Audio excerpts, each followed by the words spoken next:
এবার ইরানের একাধিক নিউক্লিয়ার সাইটের উপর মিসাইল স্ট্রাইক করলো ইসরায়েল। যে খবর আজকে সামনে এসেছে সেখানে বলা হচ্ছে 3টে এমন গুরুত্বপূর্ণ নিউক্লিয়ার সাইট ইরানে আছে, তার উপর কিন্তু মিসাইল স্ট্রাইক করা হয়েছে। এবং সব থেকে ইম্পর্টেন্ট বিষয় হলো আরাক নিউক্লিয়ার সাইট, যেখানে ইরান নাকি পিউরিফাই ওয়াটার রিয়াকশনের জন্য ব্যবহার করে, সেখানেও কিন্তু ইসরায়েলের পক্ষ থেকে আজকে সম্পূর্ণভাবে হামলা করা হয়েছে এবং এই আরাক নিউক্লিয়ার সাইট কিন্তু ভীষণ মাত্রায় ক্ষতিগ্রস্ত হয়েছে। কালকে ইসরায়েলের উপর হাইপারসনিক ব্যালিস্টিক মিসাইলের প্রয়োগ ঘটানো হয়েছিল ইরানের পক্ষ থেকে। মিডল ইস্টের কোনো যুদ্ধে এই প্রথমবারের জন্য হাইপারসনিক ব্যালিস্টিক মিসাইল কিন্তু প্রয়োগ করা হলো, তাও আবার ইরান করলো ইসরায়েলের উপর। এক্ষেত্রে ফাতে 1 মিসাইল এবং সার্জিল মিসাইল, এই দুই ধরনের ব্যালিস্টিক মিসাইল কিন্তু প্রয়োগ করা হয় ইসরায়েলের উপর। এবং এই মিসাইলগুলোর স্পিড এতটাই বেশি, প্রায় 16,000 থেকে 18,000 কিলোমিটার প্রতি ঘন্টায়, যা কোনো ডিফেন্স সিস্টেম কিন্তু আটকানো সম্ভব নয় এবং আটকাতে পারেওনি। এর ফলে কিন্তু ইসরায়েলের তেল আবিব শহর এবং একাধিক সেন্ট্রাল ইসরায়েলের একাধিক জায়গা কিন্তু ক্ষতিগ্রস্ত হয়। এবং আজকে সকালেও কিন্তু ইসরায়েলের হাসপাতাল কিন্তু সম্পূর্ণভাবে ধ্বংস করা হয়েছে ইরানের মিসাইল স্ট্রাইকের পর। ইসরায়েল একটা প্রত্যুত্তর দেবে অনেকেই বুঝতে পারছিলেন, কিন্তু তারা যে ফের নিউক্লিয়ার সাইটকে ধ্বংস করার দিকে এগোবে তা হয়তো অনেকেই অনুমান করতে পারেনি। আজকে রয়টার্সের পক্ষ থেকে বলা হয়েছে 2টি এমন নিউক্লিয়ার সাইট আছে যেখানে ইসরায়েল সরাসরি আঘাত এনেছে এবং 4th নিউক্লিয়ার সাইটে তীব্র আঘাত আনা হয়েছে ইসরায়েলের পক্ষ থেকে, এবং সেখানে নাকি ফের একবার 2.5 ম্যাগনিটিউডের একটি ভূমিকম্পের কথাও কিন্তু শোনা যাচ্ছে, যদিও ইরানের পক্ষ থেকে এই খবরের সত্যতা স্বীকার করা হয়নি। এবার ইরানের পক্ষ থেকে কি বলা হয়েছে তা কিন্তু এই পুরো বিষয়টায় খুব একটা গুরুত্ব পাবে না, কারণ ইসরায়েল আজকে সরকারি নথি প্রকাশ করেছে, স্যাটেলাইট তথ্য প্রকাশ করেছে। সেখানে তারা বলছে আরাক নিউক্লিয়ার সাইটকে আক্রমণ করা হয়েছে। আরাক নিউক্লিয়ার সাইট আনএক্সপেক্টেড একটা টার্গেট, কারণ এখানে কিন্তু প্লুটোনিয়াম কিন্তু উৎপাদন করে ইরান এবং প্লুটোনিয়াম এনরিচমেন্ট করে, এবং এইখানে হেভি ওয়াটার প্রোডাকশন প্ল্যান্ট হিসাবে এই আরাক নিউক্লিয়ার সাইটটাকে ব্যবহার করে ইরান। এই সাইটে কোনো রকম তেজস্ক্রিয় পদার্থ বা বিকিরণের সম্ভাবনা নেই বললেই চলে, তা কিন্তু ইরান আন্তর্জাতিক স্তরে বারবার দাবি করেছে। এবং ইরানের দাবি এই আরাক নিউক্লিয়ার সাইটকে শুধুমাত্র প্লুটোনিয়াম এনরিচমেন্টের জন্য ব্যবহার করে, যা ইরানের সিভিলিয়ান পারপাসে ব্যবহৃত হয়। কোনো রকম পরমাণু বোমা তৈরির জন্য এই সাইটকে তারা ব্যবহার করে না। যদিও ইসরায়েল দাবি করছে তারা এই সাইটকে ব্যবহার করে সিক্রেটলি নিউক্লিয়ার বোমা বা নিউক্লিয়ার ওয়েপেন তৈরি করার দিকে এক ধাপ করে এগিয়ে যাচ্ছে। এর জন্যই তারা আরাক নিউক্লিয়ার সাইটকে আক্রমণ করেছে। এই সাইটটি সিক্রেটলি ইরান বানায় 2003 সালে, পরবর্তীকালে জানাজানি হয়ে যায় এবং পরবর্তীকালে আপনারা জানেন আমেরিকার সঙ্গে ইরানকে কেন্দ্র করে একটি চুক্তি হয়, যেখানে নিউক্লিয়ার ওয়েপনকে কেন্দ্র করে একাধিক বিধিনিষেধ ইরানের উপর কিন্তু চাপানো হয়েছিল। সেই চুক্তিতে পরিষ্কার বলা হয়েছিল, মানে জয়েন্ট কম্প্রিহেন্সিভ যে এগ্রিমেন্ট হয়েছিল সেখানে পরিষ্কার বলা হয়েছিল ইরান কোনো অবস্থাতেই তাদের ইউরেনিয়াম এনরিচমেন্টের পরিমাণ 3.5%-এর বেশি করতে পারবে না। এর বেশি করলেই ইরানকে কিন্তু শাস্তির মুখে পড়তে হবে। এবং ইরান একটি ইন্সপেকশন টিমকে অ্যালাউ করবে প্রতি বছর, তারা ইরানের বিভিন্ন নিউক্লিয়ার সাইট ঘুরে ঘুরে রিপোর্ট পেশ করবেন। অর্থাৎ ইরানকে কিন্তু বিভিন্ন চুক্তিতে বেঁধে ফেলা হয়েছিল, তা সত্ত্বেও এই ধরনের নিউক্লিয়ার সাইট তারা সিক্রেটলি তৈরি করে, যা ইসরায়েল এবং আমেরিকা তাদের এক্সিস্টেন্সিয়াল থ্রেট, সেই থ্রেটগুলো হিসাবে বর্তমানে কিন্তু গণ্য করছে। 2018 সালে ফিরুন। 2018 সালে পুরো বিষয়টার মধ্যে ইউকে ঢুকে গেছিল। এই পার্টিকুলারলি আরাক সাইটকে নিয়ে ইউকে কিন্তু একাধিক প্রস্তাব ইরানকে দেয় এবং এই সাইটটিকে নতুন করে ডিজাইন করা হয় ব্রিটেনের দ্বারা। ফলে আন্তর্জাতিক স্তর কিন্তু এই সাইটের কথা জানতে পেরে চমকে যায় এবং পরবর্তীকালে 1990 সাল থেকে ইরান কিন্তু নিউক্লিয়ার বোমার বিভিন্ন কিছু দাবি করে এসেছিল, যদিও আজ অবধি তারা সেই দাবি কিন্তু পূরণ করতে পারেনি। এবং ইসরায়েলের দাবি এই আরাক নিউক্লিয়ার সাইটকে ইউজ করে তারা ইউরেনিয়াম এনরিচমেন্ট নাকি 60%-এর কাছাকাছি করে ফেলেছে, আর কিছুটা বাকি 90% করলেই নিউক্লিয়ার শক্তিশালী ওয়েপন কিন্তু ইরানের দখলে চলে আসবে। এবং সেই আরাক নিউক্লিয়ার সাইটে এবার আক্রমণ করা হয়েছে ইসরায়েলের পক্ষ থেকে, যা নিঃসন্দেহে নজিরবিহীন। রয়টার্স আরো দুটো সাইটের কথা জানাচ্ছে। 1 নম্বর নাতাঞ্জ, যে নাতাঞ্জ নিউক্লিয়ার সাইটকে এই নিয়ে দ্বিতীয়বারের আক্রমণের সম্মুখীন হতে হলো। এবং আপনারা জানেন রাষ্ট্রপুঞ্জে একটি রিপোর্ট প্রকাশ করা হয়েছিল, যা প্রকাশ করেছিল IAEA অর্থাৎ ইন্টারন্যাশনাল পরমাণু সংস্থা। তারা বিভিন্ন জায়গায় পরিদর্শন করেন এবং তারা একটি রিপোর্ট প্রকাশ করেন। সেখানে দেখা যায় Natanz uranium site, nuclear site, সেখানে কিন্তু কেমিক্যাল রিয়াকশনের পর কেমিক্যাল বিচ্ছুরণ শুরু হয়েছে, যা কিন্তু ইরানের জন্য অত্যন্ত ভয়ঙ্কর। এই রিপোর্ট যখন রাষ্ট্রসংঘে পেশ করা হয় তখন কিন্তু হুলস্থুল বেঁধে যায় সব জায়গায় এবং ইরানকে অনুরোধ করা হয় তারা যেন অবিলম্বে IAEA এই সংস্থার একটি টিমকে ইরানে যেতে দেয় এবং এই পুরো বিষয়টা যেন রাষ্ট্রসংঘের সঙ্গে সহায়তা করে। যদিও ইরান এই প্রস্তাবে রাজি হয়নি। সেই সাইটের উপর ফের একবার আক্রমণ করা হয়েছে, যা ইসরায়েলের পক্ষ থেকে স্বীকার করা হয়েছে এবং রয়টার্স আজকে এই খবর প্রচার করেছে। তবে ইন্টারেস্টিং ফ্যাক্ট হলো ফোর্দো সাইটে একটি ভূমিকম্পর কথা কিন্তু জানা গেছে, যে ভূমিকম্পর ম্যাগনিটিউড 2.5।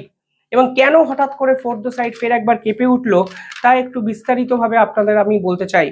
এই ফোর্দো সাইটকে বলা হয় ইরানের হার্ট অফ নিউক্লিয়ার অ্যাসেট, অর্থাৎ যত নিউক্লিয়ার ফেসিলিটি নিয়ে তারা চর্চা করছে এই ফোর্দো সাইটই হলো তাদের প্রাণকেন্দ্র। এই ফোর্দো সাইটে জিওপলিটিক্যাল এবং জিওগ্রাফিক্যাল দুটো অবস্থানে কিন্তু ইরানের জন্য গুরুত্বপূর্ণ। এই ফোর্দো যে সাইট তা কিন্তু তেহরানকে, ইরানের রাজধানীকে কেন্দ্র করে অবস্থিত। তেহরানকে কেন্দ্র করে ইরান কিন্তু 3টে সিক্রেট নিউক্লিয়ার সাইট বানিয়েছে, একটি ফোর্দো, একটি নাতাঞ্জ এবং একটি ইসফারান। এই নাতাঞ্জ এবং ফোর্দোর উপর অলরেডি আক্রমণ কিন্তু ইসরায়েল করে ফেললো। ইসফারানকে নিয়ে কোনো কথাবার্তা এখনো কিন্তু সামনে আসেনি, যদিও ইসফারানের বদলে তারা আরাক নিউক্লিয়ার সাইটে অলরেডি আক্রমণ করেছে। এবার এই ফোর্দো সাইটে ফিরুন।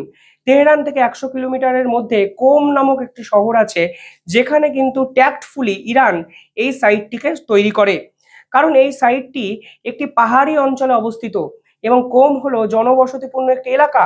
ফলে আপনার যদি এখানে রিয়াকশন হয় তাহলে কিন্তু গোটা জনবসতি এখানে কিন্তু বড় বিপদের মুখে পড়বে। এইখানে এই সাইটটি তৈরি করার কারণটা কি? কারণ ইরান জানে কোনো না কোনো সময় পশ্চিমা শক্তির আক্রমণের কেন্দ্রবিন্দুতে কিন্তু ইরানকে এই সাইটটিকে নিয়ে পড়তে হবে।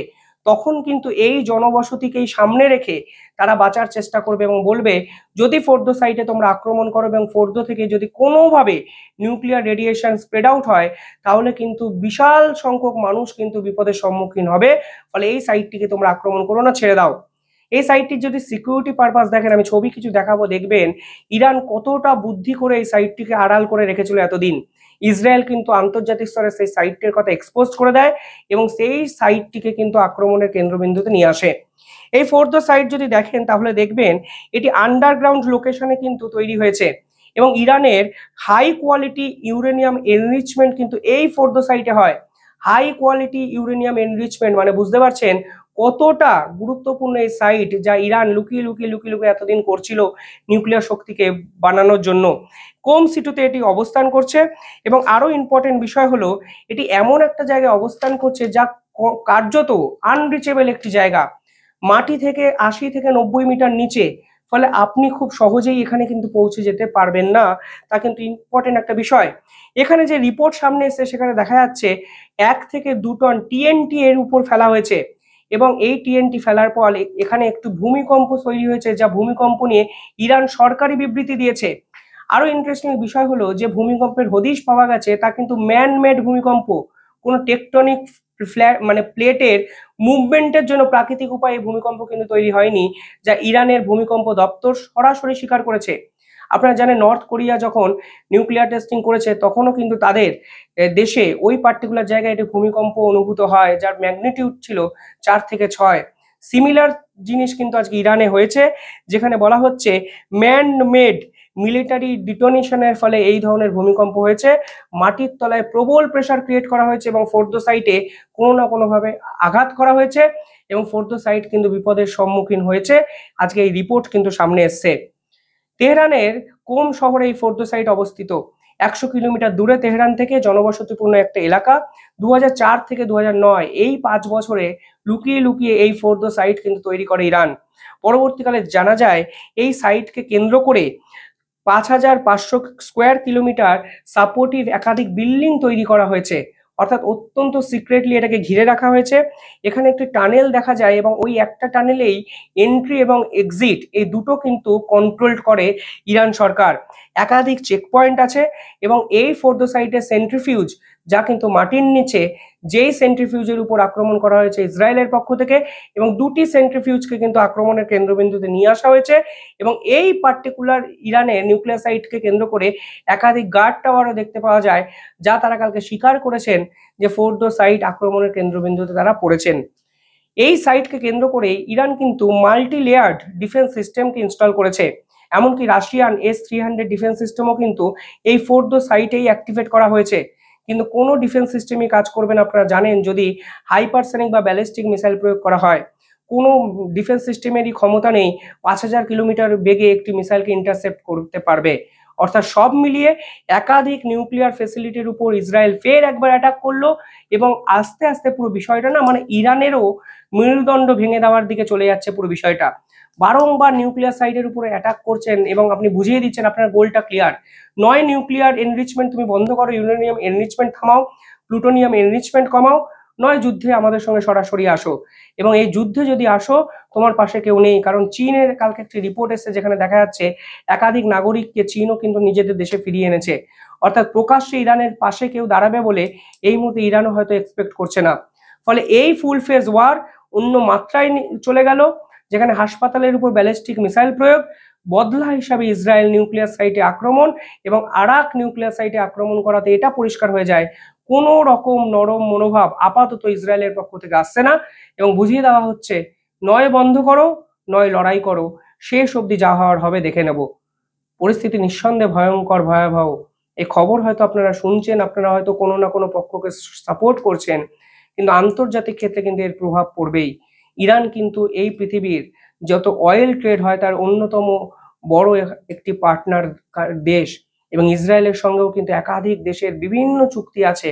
মিডিল ইস্টে ইসরায়েল এবং ইরান যদি নিজেদের মধ্যে যুদ্ধে এইভাবে লিপ্ত হয়ে যায়, তাহলে কিন্তু মিডিল ইস্টের সঙ্গে ইউরোপের যে করিডোর আছে তা কিন্তু সম্পূর্ণভাবে বন্ধ হয়ে যেতে পারে। এবং যদি সেটা হয়, যদি দুদিনের জন্যও যদি হয়, তাহলে আন্তর্জাতিক ক্ষেত্রের অর্থনীতি কিন্তু ব্যাপক ধাক্কা খাবে। বিষয়টা একদমই উদযাপনের বা উচ্ছ্বাস প্রকাশের বিষয় নয়। নিউক্লিয়ার সাইটে আক্রমণ করার বদলা ইরান নেবে, এবং যদি ইরান এই পুরো বিষয়টা বদলার জায়গায় নিয়ে চলে যায়, তাহলে কিন্তু পরিস্থিতি আরো খারাপ জায়গায় চলে যাবে। ভয় লাগছে এটা ভেবে যে আন্তর্জাতিক ক্ষেত্র এফেক্টটা কিভাবে আসবে সেটা হয়তো আমরা আগাম আভাস করতে পারছি, কিন্তু যখন আসতে শুরু করবে, অলরেডি আসতে শুরু করেছে, সেই সামলানোর ক্ষমতা কিন্তু আমাদের মতো বহু দেশের থাকলেও অনেক ছোট ছোট দেশের কাছেও কিন্তু নেই। আপনারা কিভাবে দেখছেন পুরো বিষয়টা কমেন্টে জানাবেন। ধন্যবাদ।